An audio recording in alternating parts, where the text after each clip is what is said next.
I'm Michelangelo Badio, and I want to talk to you about the very first lesson I ever took on guitar, and I'm going to show you what that lesson was. I think the best way to learn an instrument is to start from the beginning, the very beginning. And I find that from teaching, major celebrities to when I just taught when I was a kid, that a lot of times guitar teachers start a little too advanced for the student's own good, because they might accelerate at a fast clip, but then you find later you develop problems because you really didn't start at square one. Well, here is square one. Giving lessons on an electric guitar is unique. It is very different from acoustic guitar. When I started playing at 10 years old, I started with an electric guitar, and I knew nothing. But I'm going to show you not only musically the first lesson that I took, but I want to explain something that I was never taught about an electric guitar. Now, this is for the person that really knows nothing about the guitar, that wants to start from the very beginning. We're talking on an alphabet, letter A. Now, here's what you have on a guitar. Now, this is a single cutaway shaped, and when they say cutaway, they literally mean, like, if this was like this, there would be no cutaway, but when you cut into the wood, that's considered a cutaway. Now, what does an electric guitar have? What are the main components to it? The body of the guitar. This holds all the controls that you're going to need to operate this guitar. So you have the guitar body, you have the guitar neck. That's where this is where you put your fingers down to press on the notes you want to play. On the body is where you use a pick. If you play with a pick, I'm going to show you using a pick. This is where you use the pick. This we call the headstock. And usually it is the trademark of the company. In other words, what identifies different companies is their headstock, and then they usually put their brand here. Now, there's a series of guitars that has no headstock. There's not really much of a benefit to that. I think having a little bit more wood actually adds more sound, but that's an individual choice. But I use Sawtooth guitars exclusively, and so you can see it's a Sawtooth here. Now, on the back, we have what's called tuning pegs. This is what you use to tune the strings. Now, to get into a little bit more detail, on an electric guitar, you have a guitar cable going into an amp. I use Sawtooth amps. That's what I'm plugged into. When you plug it in, you have some choices. They usually have 2 or 3 pickup configurations, and there are 2 basic kinds of pickups. These are called humbucking pickups, humbuckers, and the reason for this is very simple. Before they had these pickups, these are coils. They used to have what is called a single coil. And a single coil, when you plugged it into an amp, especially on higher volumes, was really noisy. I mean, you would hear like, wah, and it was not very cool. And so what happened is they developed another coil to cancel out the hum. And so humbuckers, it's like bucking hum. I don't know why they came up with that. I wasn't around. And so, but all I know is that's the name. And so this guitar has humbucking pickups, humbuckers, and they're virtually noise-free. And that's what makes it really nice. Now, you have one here. They call this the neck position because this is the neck of the guitar. The pickup is placed by the neck. Now, a part that I didn't talk about yet, this is called the bridge.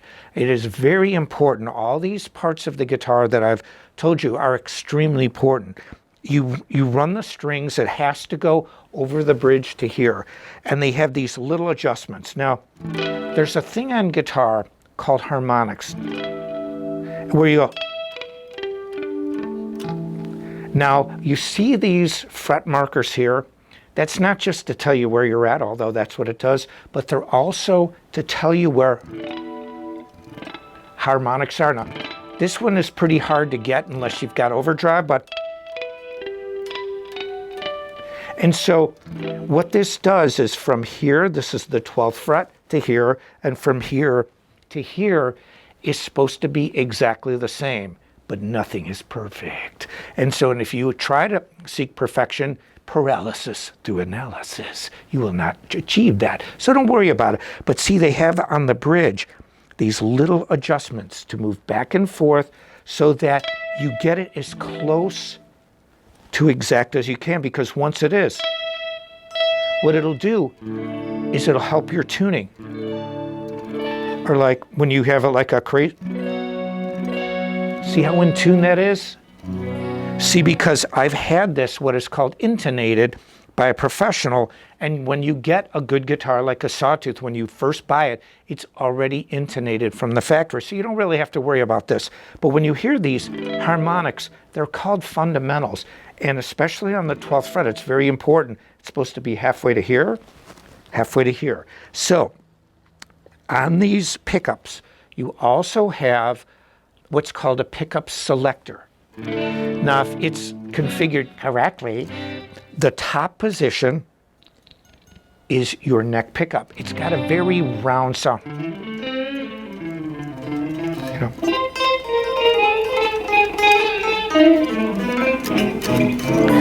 Then in the middle position, it's a 3 position. This is called a toggle switch. So you have a selector to ask yourself and to choose, do I want this neck position? Now, I just told you this is called the bridge. This is the bridge position pickup. And for rock and metal and really more harder edged music, and also for heavier rhythm guitar sounds, the bridge pickup is almost more important than this neck. Now, I like this round sound of the neck. If I move it in the center position, both pickups are on. It's got a funkier sound, almost a country sound. You know, when you hear like country music, that middle position, if they're going to use humbuckers, would be a sound that they like. Now, when you use this back position, the bridge position, you can hear it's a harder, it's a meaner sound. That's why this is considered really, if you had your choice between the two, you'd really most likely take this one, because this is primarily where your rhythms will be. And then if you play some, you know, wicked leads or a lot of blues guitar, you're going to play the solo sections using this bridge pickup. Now here it looks like a lot of knobs. What do these knobs do? It's just basically volume, tone, volume, tone. So here you have your volume for your pickup 1, the neck position, your tone. And then in the center, see, they both control it. So you can control, but a lot of times guitar players keep this up to 10. You know, you keep it all the way. It's not, you know, something you don't have to live by this volume control. You can just crank it up, and you have other ways to get volume louder. And then when you go to the bridge, see, it's right here. And see how muffled that is versus, see, that's a tone control. Now, another thing that I didn't mention, this little piece here is called a nut. Now, again, I didn't name this stuff. I'm just telling you what the names are and what this does. So you have 2 points where the string moves over something. You have a point on the bridge and on the nut. Now, this is not, they have guitars that lock here, they're locking tremolos. But I like using guitars like this because they're very easy to tune. And before we start with the actual lesson, I want to talk to you about tuning. Now, one of the things that, see, they call this routed out. Each string, now I'm using a 6-string guitar, starts with a thin string, ends on a thicker string. Now, when you consider what the first string on a guitar is, it is always the top string. That is string 1. So it goes 1, 2, 3, 4, 5, 6, all the way down. Now, 7-string guitars are very popular. You can add a 7th string so you can make it lower. You can even add an 8th string. But the standard guitar, and it's not going to go away, it's been around for a long time, is 6 strings. So that's what we are going to concentrate on. So now that you know the basic parts, body, neck, headstock, nut, tuning keys to tune the strings, pickup. This is your neck pickup because it's close to the neck. This is your bridge pickup because it's close to the bridge. This is your selector switch, or we also call it a toggle switch. This controls this, that controls this, and the center position controls both. And then to adjust the volume and the tone, you have volume and tone here for this pickup, volume and tone here for this pickup. And then when you plug it in for maximum power, here is where it's called an input jack. So you plug the cord into the input jack, plug that into your amp, and you are louder than God. And so this is an electric guitar. Now, next thing you want to do is ask yourself, how do I tune, man? I remember I didn't even learn tuning the first couple lessons, and I was like, well, how can I make like a chord that's supposed to sound like this, if the guitar isn't tuned, it sounds like that.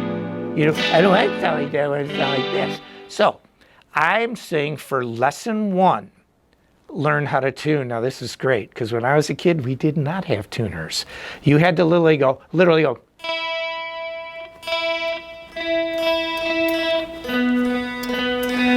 And if you were tone deaf, you're like, oh, that sounds pretty good to me. Oh, it sounds awesome. We're in tune. Then how come you someone give me sounds I'm playing it right? And so we have avoided this altogether. But let me tell you the best way to tune. Use a tuner. Now I have a pedal board here. You can use these little portable tuners. ChromaCast makes really great ones. You just put it on the guitar, you turn it on, and you hit the string. Now we are in standard tuning. Standard tuning is the basis of our tonal system, meaning that we are not in sharp or flat notes, meaning if this is an A, that's a concert pitch standard tuning A. See, every string, every note, every sound that you hear has a number of vibrations per second. They call this A440. And what that means is it's 440 vibrations a second. So you would see this go, that's what happens. So as the strings get higher, they vibrate faster. But if you've ever noticed, you were in a car and you hear the super low end, that's because the lower the notes, the slower the vibrations. The slower the vibrations, the farther the sound carries. When you consider sonar and you think, even elephants, when they communicate, whales, over long distances, we're talking miles, kilometers, they use very low frequencies because low frequencies travel. That's why in a car, when you're sitting next to somebody, another car, and you heard, you're like, God! The car's shaking, but you don't hear anything else. It's because the bass travels so much farther, the lower end, than the upper end. So now we call this string number 1, the E string. When we tune up, literally get yourself a tuner. I mean, it's good to tune by ear, but you don't have to. Let's embrace technology of the day. And so when you listen, now I'm going to turn this off. I'm looking at a tuner. This is telling me I'm in tune. But if I wasn't, what? See, this moves the string. When you turn it back, it's down. When you turn it forward, it's up. It's almost like if you're looking at it, counterclockwise is down, clockwise is up. Now this is telling me I'm flat. So I'm slowly tuning it up. Now also, when you tune a guitar, the best way to tune is upward. If you are sharp, meaning, see, flat is low, sharp is high. So if you are tuning your guitar and your tuner says you are sharp, and says you are ahead, you are higher pitched than you need to be, turn the tuning peg down to make your guitar flat and tune up. And there's a very good reason for this. If you tune down to strings, what happens is there might be some slack between the bridge and here. So that means when you play it, you're going to pull that slack out. You're going to tighten it up, and it's going to make your guitar flat. And it just did that here. And so see, now I'm tuning it up. And one of the best ways to help yourself is after you've tuned, kind of just stretch a guitar string, but you don't have to know that yet. This is the first lesson. So anyway, these strings are E, B, G, D, A, E. And so when you get a tuner, you can tune it literally by using this. Use the tuner. You can set these tuners to just a guitar tuning, so it will tell you. But you have to listen. See, they have to be spaced far enough because really it's in fourths and thirds. That's the way this guitar's tuned. You don't have to know what that is yet. But so now that I'm tuned up, see, I'm checking on a tuner. I have a floor tuner on my pedal board. You don't have to see this because you can have a little tuner that you clip on here. And what it does is it works off, see, again, vibrations per second. And so these tuners literally sense the vibrations of the string, and they can tell you, well, it's 443, that's sharp. You want to get it to A440, it's 436 flat. So if you are sharp, you tune down flat, tune back up. Always tune up. Don't tune down. If you tune down, you will be out of tune. And if you like that sound, tune down. If you want to be in tune and be able to play well with others, that's what you do. You tune up. Now, when I took my very first guitar lesson, I had already been playing piano for 5 years. I started at 5 years old on piano, and I started guitar at 10. And the reason I started playing guitar is I just loved the sound of the guitar, that all the music I listened to was really guitar oriented. And I just, they were bending strings around, wang, wang, wang, wang, wang, wang, wang. I'm like, whoa, what is that? I want that. And I was 10, so it wasn't like girls were the inspiration. I hated girls back then, especially my sister, even though, we loved each other. It's like the same thing like, Marcia, I love you, but you're my sister, so I really should hate you. And so it's kind of like my Gary Moore story that I told. But the reason I say this is because when you start to play, the best thing that you can do for yourself is watch this and really understand that you're starting from the very beginning. And once you tune up your guitar, then now we can start to play. But like I said, when I took my first lesson at 10 years old, I had a half-hour lesson. I had an electric guitar. I didn't know anything about it. I knew nothing, literally nothing. And so I started from the beginning. But here's what I learned.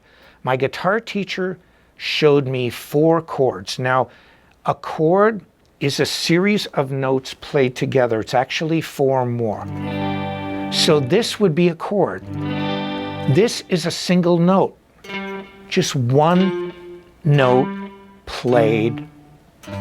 That's a single note. A chord is comprised of single notes played together, 4 together or more at the same time. Now, the reason I say 4, I can explain later, but a chord is 4 more. That's all you have to know. 4 notes together.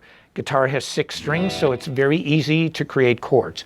Now, I learned for the first chord a C major, then I learned a G major, then I learned D7 and G7. Now, they only require that you use the first 4 strings of a guitar. So here's what I heard.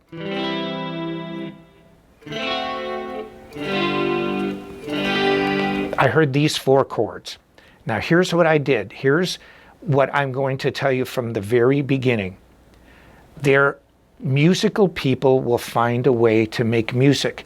I hear these 4 random chords. Now this is when I was 10 years old. I remember it like it was yesterday. You hear. And now I played C, D7, G7, G. It just sounds like 4 random chords. So I learned these, and I'm going to show them to you after I tell you this. This is what musical people do. I hear these 4 random chords, And I go like this.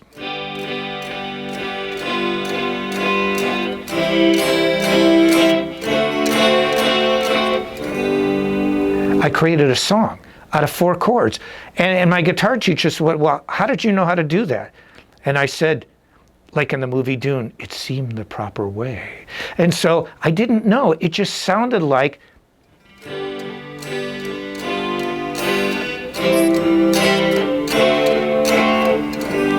that's how it sounded right to me. I couldn't understand going. It just sounded really weird. But let me show you these 4 chords. And this is going to be lesson 1. These are great chords to start with because now we're not going to talk about hand positioning and the nuances yet because it's not time. One of the things that I learned in life is, you know, to have some patience. You must have patience in life. And people think so, you know, I'm so fast on guitar. You had no patience. But I did. I had the patience to work and learn correctly. And so I am teaching you from the very, very beginning, and you're going to learn correctly. Now, the first chord I want to teach you is called G major. Now, this is really cool. When you play, I call this the banana. You don't want to do the banana for this. G is played by putting your 3rd finger on the 3rd fret, 1st string. Now, when you play, you see these fret lines here? This is to give you a direction and a guideline to tell you, okay, this is the note you're supposed to play.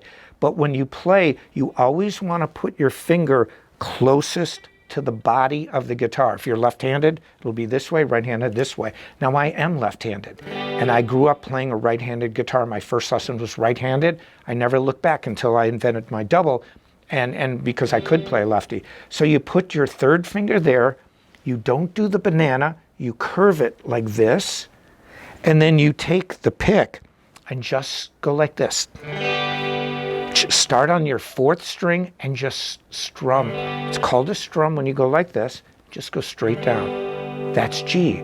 Then the next chord I want you to play is your 1st finger on the 1st string, 1st fret. It's called G7. So you have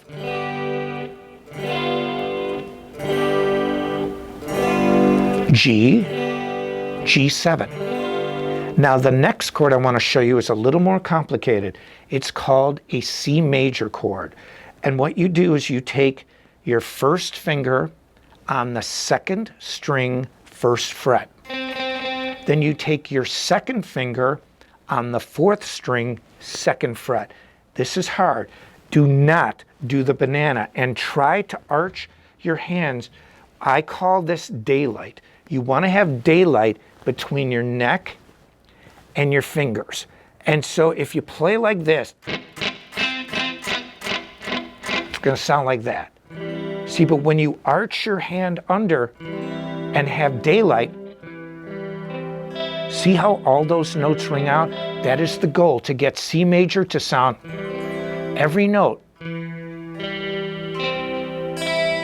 to ring out. So you have G, G7, C. Now, when I say C instead of C major, it's implied that it's major. So G, G7, C.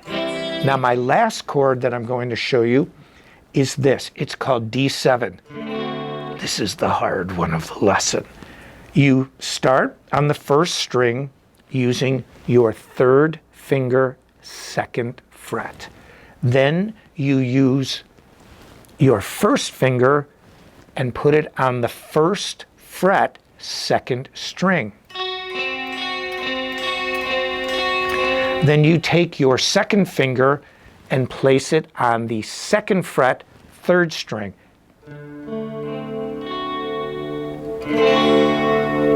It's called D7.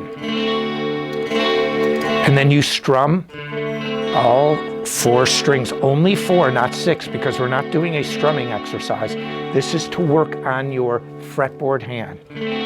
Now, it's very difficult to get all those notes to ring unless you have daylight. You need to move your arm and your hand around a guitar and to create enough daylight to be able to play this. So you have G, G7, C major, D7, G. And that is your first lesson.